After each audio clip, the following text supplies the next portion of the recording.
So NSAIDs are another one of my sort of interests. I've given many presentations on NSAIDs, and long story short, because I know there's a lot of questions, it's not that NSAIDs are, no one's doubting how good they can be from a pain relief standpoint. The issue is exactly, like we discussed, which is safety. So there was an article that came out in '99 that just from GI-related deaths, okay, there were about 17,000 GI-related deaths from ibuprofen or NSAIDs, So when you look at it, if you look at that study, for example, and compare it to opioids, that's the same as prescription opioids per year.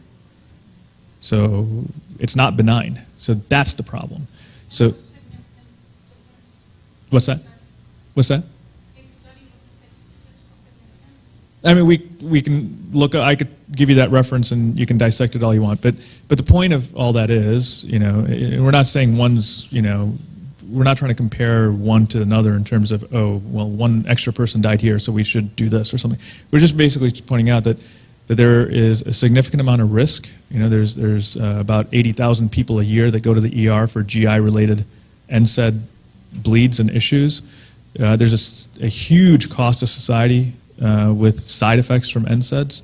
So the point is that just as much effort as we're giving toward getting safer prescribing for opioids, we need to also have safer prescribing for NSAIDs.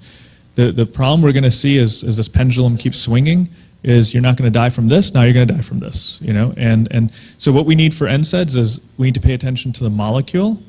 You had mentioned Toradol. Toradol is literally the most nephrotoxic drug on the market, hands down, even more than the most dangerous chemotherapeutic drug. One dose and you can be in renal failure. I've seen it. I've seen one dose where you bleed out, you hemorrhage.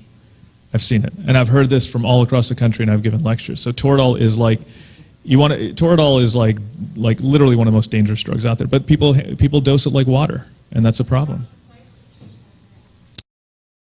That's a whole separate problem, actually. That's a whole separate problem. It's just that Toradol has a binding affinity for the COX-1 receptor that's up to 350 times more than ibuprofen. So you think ibuprofen's bad, take Toradol and it's 350 times more. So the point is, molecules matter. They're not all the same for NSAIDs or even opiates or anything, right? And technology matters, which you had touched on too. How is that product formulated? Your generic ibuprofen is formulated like a bomb. You take it and it explodes in your stomach. Whereas some other formulations don't do that. So that matters as well. So there's actually safer versions of the same molecule. There's safer versions and they're more dangerous versions. So.